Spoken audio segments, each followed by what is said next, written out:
Uma lúcida análise sobre os acontecimentos políticos com Henrique Prior.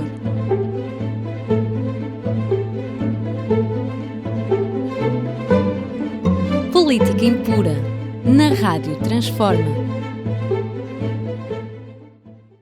Depois de umas breves e repousantes férias, aqui estou eu de novo para conversar convosco sobre os acontecimentos da semana. Sejam bem-vindos a mais um Política Impura na Rádio Transforma e na Revista em Comunidade. Peço-lhes, como habitualmente, para partilharem o programa, colocarem em gosto, sobretudo subscreverem o canal da Rádio Transforma, o que é muito importante para este projeto de liberdade, igualdade e fraternidade sem fins lucrativos.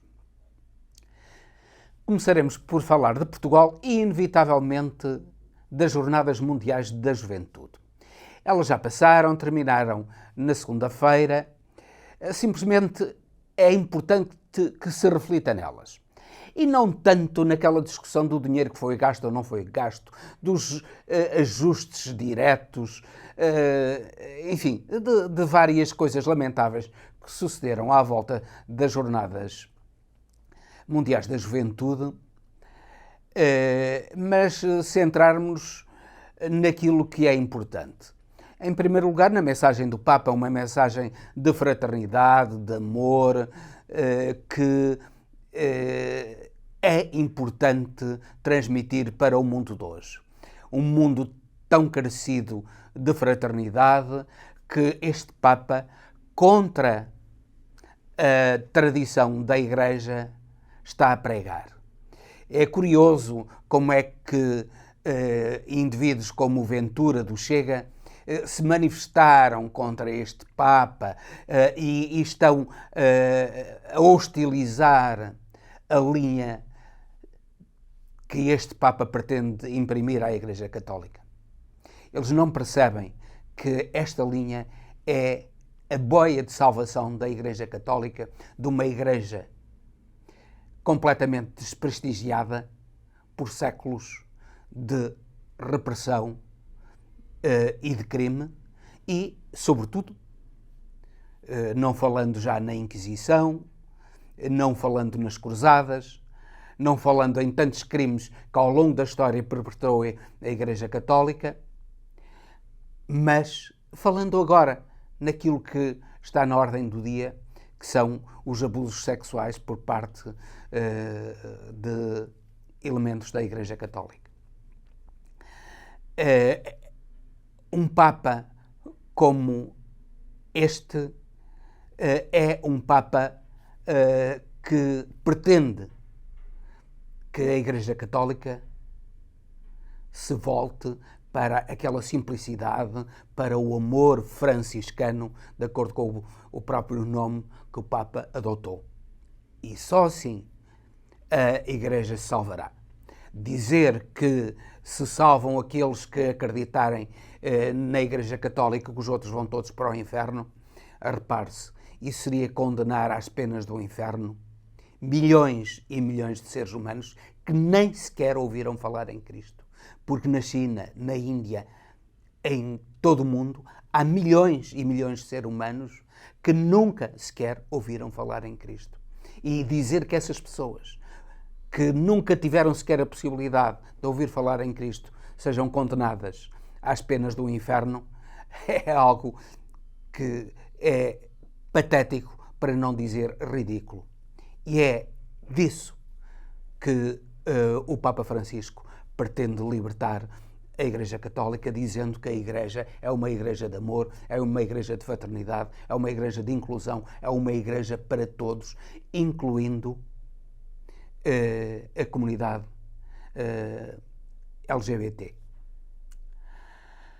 Mas não queremos falar muito nisso. Aquilo que queremos falar é, sobretudo, na autêntica indecência que foi a atuação dos meios de comunicação social com a vinda do Papa. Foi algo de absolutamente vergonhoso e digno de processos contra os meios de comunicação social, em particular contra os meios de comunicação social públicos. A RTP1, a RTP2 e, sobretudo, a RTP3. eu não hesito em dizer que a forma como abordaram as Jornadas Mundiais da Juventude é digna da maior perversão fascista, hitleriana ou stalinista, em que o poder é glorificado de uma maneira absolutamente indecente, metendo-se na casa das pessoas, metendo-se na cabeça das pessoas, de manhã à noite, a propaganda da Igreja Católica. As televisões, se pensam que fizeram um bom serviço à Igreja Católica, não o fizeram. Tentaram uma lavagem cerebral, mas essa lavagem cerebral só funciona para gente que tem uma fé sem qualquer espécie de autocensura, só para gente que quer servir-se da fé para alcançar o poder e para manipular o poder em seu proveito. Seria importante que a sociedade portuguesa refletisse sobre essa manipulação da informação que foi feita com as Jornadas Mundiais da Juventude. A seguir falaremos da Ucrânia, como não pode deixar de ser. A Ucrânia, a segunda contraofensiva, está a falhar claramente. Nada da propaganda mentirosa do Ocidente está a funcionar e nem sequer conseguiram atingir as primeiras linhas da defesa russa. As forças ucranianas não conseguiram atingir as primeiras linhas da defesa russa. É um falhanço que está a causar já divisões no Ocidente, já não há o entusiasmo que havia anteriormente e presume-se que a curto prazo, 2, 3, 4 semanas, mais de um mês, o apoio ocidental irá sofrer uma diminuição e o Ocidente, particularmente os Estados Unidos, irão pressionar Zelensky para negociar. Se é que, antes disso, inclusivamente, um ataque a Kiev, nomeadamente pelas forças russas, não irá apressar a capitulação da própria Ucrânia. Repare-se que nós já aqui tínhamos falado que as movimentações do grupo Wagner seriam mais uma farsa do que uma realidade, pese embora houvesse divergências entre os vários membros da clique militar russa. A verdade é que nós avisámos há muito tempo que se tratava mais de uma farsa do que da realidade, e isso fez com que as forças do grupo Wagner fossem para a Bielorrússia e estivessem muito mais perto de Kiev, prontas a lançar um ataque final sobre Kiev. Suspeitamos que é isso que vai acontecer e as mensagens de reconquista da Crimeia por parte do governo de Kiev não passam de algo de caricato nestas circunstâncias. Aliás, o próprio Ocidente está desencantado com a corrupção que graça no aparelho militar e civil da Ucrânia, que levou já à prisão de altos responsáveis, nomeadamente pelo abastecimento militar, que inclusivamente compraram vivendas, imóveis milionários no estrangeiro, nomeadamente em França, com o dinheiro que roubaram dos fornecimentos ao Estado ucraniano. Pensamos que, como tínhamos previsto há uns tempos, antes do final do ano, a guerra irá acabar. Irá acabar com negociações, irá acabar com cessar-fogo, porque, afinal de contas, o próprio Biden pediu agora ao Congresso, está a fazê-lo pela primeira vez, um Congresso que é favorável aos republicanos, que são desfavoráveis à continuação da guerra, pediu autorização para continuar a financiar a guerra na Ucrânia. Isso é um sinal de que o próprio Biden já está a ter dúvidas do destino em que meteu não só os Estados Unidos, mas em que meteu o desgraçado povo da Ucrânia.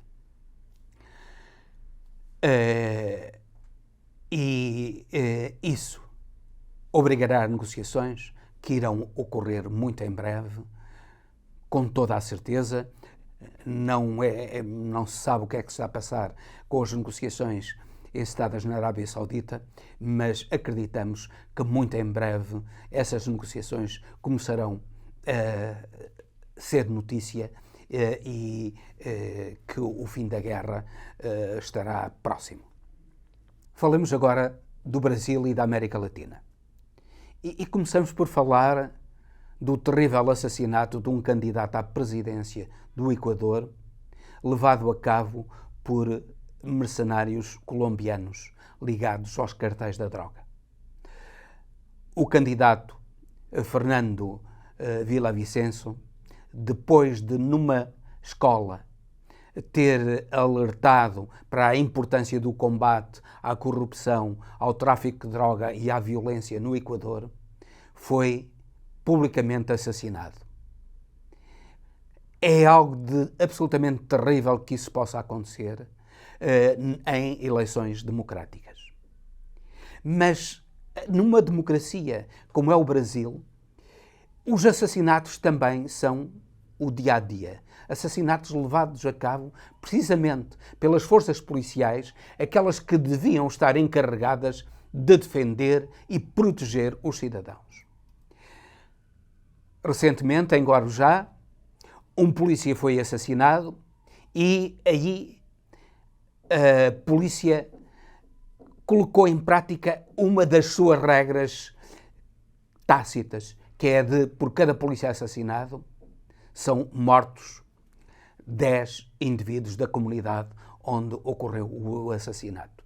Não interessa investigar, não interessa saber quem levou a cabo o assassinato, não interessa saber se as pessoas que depois são objeto da sanha vingativa da polícia se são inocentes ou são culpados. O que interessa é matar para incutir o medo. Inocentes ou culpados, não interessa que sejam assassinados. Neste momento já foram assassinadas 16 pessoas na sequência desse assassino de um polícia. É algo de terrível que, infelizmente, não é condenado e não é contrariado por alguns governadores, nomeadamente pelos governadores de Minas Gerais e de São Paulo. Ambos bolsonaristas. A Bahia está a sofrer uma onda de assassinatos por polícias terrível e ninguém faz nada contra esses polícias que devem ser julgados e condenados.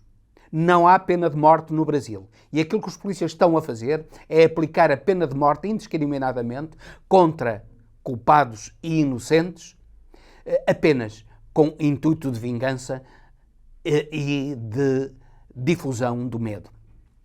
A polícia não tem de difundir o medo. A polícia tem de difundir confiança, de inspirar confiança e fazer com que os cidadãos se sintam protegidos e não possíveis alvos da sanha da violência policial, tantas vezes ligada ao mundo do crime. Porque não se sabe nunca quando é que esses polícias que assassinam indiscriminadamente aquilo que eles dizem ser criminosos não são eles indivíduos ligados ao mundo do crime e não há aí um combate entre gangues de criminosos. O Brasil está a sofrer um momento extremamente perigoso em que pessoas direta ou indiretamente ligadas ao assassinato de Marielle Franco estão elas próprias a ser assassinadas. Já é o 7º indivíduo ligado ao crime contra Marielle Franco que é assassinado. E os bolsonaristas que perpetraram o golpe de 8 de janeiro, esses estão a ser investigados começam a ser detidos, nomeadamente o coronel Mauro Cid, dos braços direitos de Bolsonaro, foi detido pelo menos por alguns dias e começa o cerco a apertar-se a esses indivíduos. No entanto, a clique militar está a proteger Mauro Cid e todos os militares implicados no golpe de 8 de janeiro. E é importante, é essencial para o Brasil que a clique militar, de uma vez por todas, seja expurgada desses cúmplices de criminosos para que o Brasil possa ser realmente uma democracia e o povo brasileiro possa viver, como diz a bandeira brasileira, em ordem e progresso. E com isto termino, despedindo-me com amizade até ao próximo Política Impura, pedindo-lhes que partilhem o programa, coloquem gosto e, sobretudo, subscrevam o canal da Rádio Transforma, o que é muito importante para este projeto de liberdade, igualdade e fraternidade sem fins lucrativos. Uma lúcida análise sobre os acontecimentos políticos com Henrique Prior.